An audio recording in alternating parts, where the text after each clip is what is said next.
오늘 9월 30일 디모데전서 6장 11절부터 21절까지의 말씀입니다.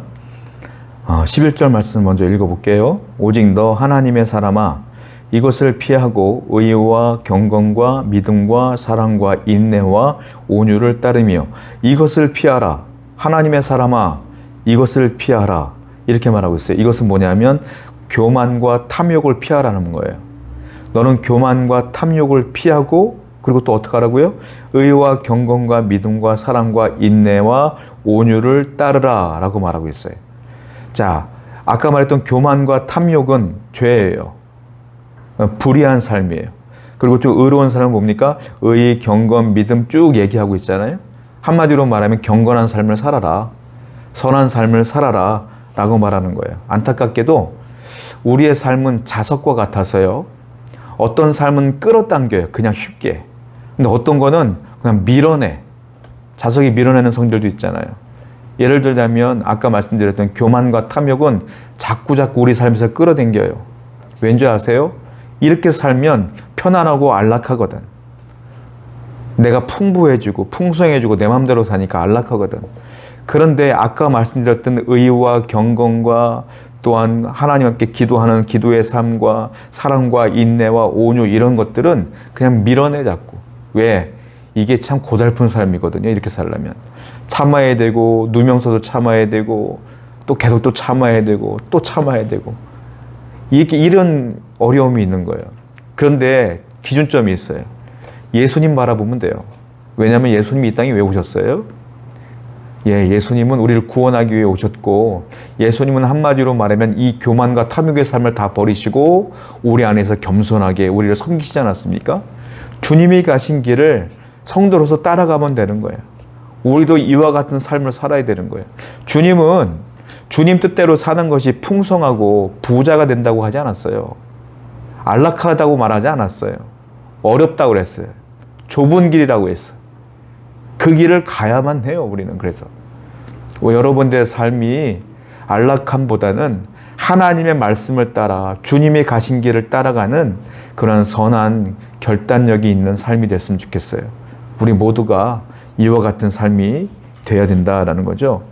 또 12절을 보면 이 믿음의 이 지금 아까 위에서 말했던 경건, 의, 믿음, 사랑, 인내, 온유 이런 것들을 따르는 것들이 무엇이냐 이런 삶이 무엇이냐라고 12절에 정확하게 정의하고 있다라는 거죠. 12절 믿음의 선한 싸움을 싸우라 영생을 취하라 이를 위하여 네가 부르심을 받았고 많은 증인 앞에서 선한 증언을 하였도다. 믿음의 선한 싸움을 하라. 믿음의 삶, 의의 삶, 사랑의 삶, 온유의 삶 단어가 너무너무 부드럽잖아요. 그런데 이 영적인 삶의 본질이 무엇이냐 12절에 그 본질이 나와요. 무엇입니까? 싸움이다. 전투다. 이거예요. 싸움. 한마디로 말하면 이런 삶을 사는 사람은 싸움을 하는 사람이야. 다른 말로 군인이다. 어떤 군인? 영적인 군인. 군인의 사명은 뭐예요? 전쟁 치르는 거예요. 늘 싸우는 거야. 늘 목숨 걸고 싸우는 거야. 내가 언제 죽을지 몰라. 내가 언제 쓰러질지 몰라. 여러분 믿음의 삶은 본질적으로 싸움이에요. 싸움. 그냥 가만히 있다고 얻어지는 삶이 아니야. 이거는. 뭐예요? 처절하게 악한 마귀의 삶과 내 안의 갈등과 싸워야 되는 거예요. 바울이 늘 말했잖아요. 나는 평생 싸운다 그랬잖아요. 내 안에서. 마찬가지예요. 우리도 늘 싸워야 되는 거야. 그래야 어떤 것들이 이루어져요? 영적인 복이 일어나는데 첫 번째, 영생을 취하라. 영생이 얻어진다. 예수 그리스도를 믿는 삶, 믿어야 구원받아요. 그런데 그 믿음의 삶을 유지하기 위해서는 이걸 어떻게 돼요? 싸워내야 되는 거야. 그래서 그 영생과 구원을 우리가 쟁취해내가는 거야. 말이 좀 웃긴데 구원은 하나님이 주시는 것이죠. 제가 말씀드린 건 뭐냐면 유지하기 위해서 선한 싸움을 계속 해야 된다는 거죠. 계속 해야 된다는 거예요. 이것이 본질이다라는 거 아니겠습니까? 그래야 하나님의 은혜와 하나님의 약속이 이루어진다라고 말씀하시는 것이다. 또 15절 볼까요? 기약이 이르면 하나님이 그의 나타나심을 보이시리니 하나님은 복되시고 유일하신 주권자이시며 만왕의 왕이시며 만주의 주시요. 기약이 이르면 다른 말로 때가 이르면 이 말이에요. 때가 이르면 하나님이 그의 나타나심을 보이시라. 때가 되면 하나님이 나타난다 이 말이에요.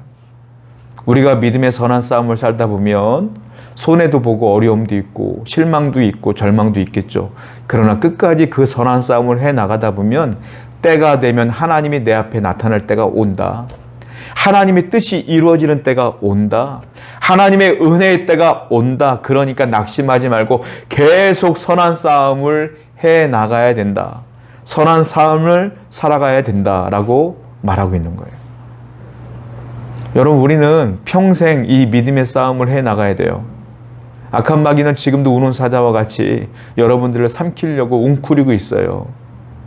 이 믿음의 선한 싸움을 내가 놓는 순간 나는 죄의 노예가 될 수밖에 없고 악한 마귀에 삼켜질 수밖에 없는 거예요. 힘들어도 어려워도 내 안에 본능이 자꾸 밀어내도 이 선한 싸움을 해나가야 돼요. 그럴 때 때가 되면 하나님의 역사가 이루어진다라는 거죠. 17절과 19절을 보면 돈이 많은 분들에 대한 이야기가 나와요. 17절, 네가 이 세대에서 부한 자들을 명하여 마음을 높이지 말고 정함이 없는 재물에 소망을 두지 말고 오직 우리에게 모든 것을 후히 주사 누리게 하시는 하나님께 두며 선을 행하고 선한 사업을 많이 하고 나누어 주기를 좋아하며 너그러운 자가 되게 해라. 19절, 이것이 장래에 자기를 위하여 좋은 터를 쌓아 참된 생명을 취하는 것이니라. 자, 물질이 없는 사람은 마음은 있어도 하나님을 위해서 물질을 드릴 수가 없어요. 그런데 부한 자들은 물질을 얻기 위해서 굉장히 많은 노력들을 해왔지 않습니까? 이게 아까워. 그래서 남에게 주기도 아깝고 교회에 쓰기도 아까워. 그러니까 계속 모아두죠. 돈 많은 분들은 그 돈을 더 아까워하죠. 그런데 디모데에게 말하는 거예요. 디모데야, 목회자의 사명이 있다. 그렇게 성도들 가운데 부한 자들에게 그 부를 자기를 위해 쓰게 하지 말아라. 선한 사업, 즉 하나님의 영광을 위해 하나님의 사업에 쓰게 하라. 물질은 어떻게 쓰느냐에 따라서 달라져요. 예를 들자면 이 물질을 나만을 위해 내 탐욕을 위해 쓰면 그것은 악한 도구가 되는 거예요. 근데 그 물질을 하나님을 위해 하나님의 선한 사업을 위해 쓰게 되면 그건 선한 도구가 되는 거예요. 물질은 양면성이 있어요. 그러니까 디모데에게 말하는 거예요. 그 물질을 선하게 쓰게 하라. 그들에게 내가 은혜를 주겠다. 선한 자가 되게 하라. 선한 사업을 위해 쓰게 하라. 이것이 목회자의 사명이다 라고 말하는 거예요. 성도 여러분, 여러분들에 있는 물질, 여러분들 위해 필요한 거 다 쓰십시오. 쓰시고 남는 게 있잖아요. 남는 건 어떻게 할 거예요? 모으고 내 탐욕을 위해 쓰지 마세요. 없는 자들에게 나눠주기도 하고 또한 하나님께 구별하여 하나님을 위해 쓰기도 하고 이렇게 해서 여러분들의 물질을 선하게 사용할 때 하나님이 기뻐하시지 않겠느냐라는 거죠. 하나님은 여러분들이 선한 자로 살기 위한 길을 말하고 있는 거예요. 오늘도 선한 싸움을 잘 하시고 의와 믿음의 경건의 삶을 잘 살아가시는, 또한 물질을 선하게 사용하시는 여러분 되기를 축원드립니다. 기도합시다. 구원은 여호와께 있습니다. 은혜도 여호와께 있습니다. 그러나 그 구원과 은혜는 선한 싸움을 하는 자들에게 주신다고 약속했으니 우리가 경건한 삶을 살아가게 하시고 우리의 물질도 하나님께 드리는 자가 되게 하여 주옵소서. 예수님의 이름으로 기도드렸습니다. 아멘.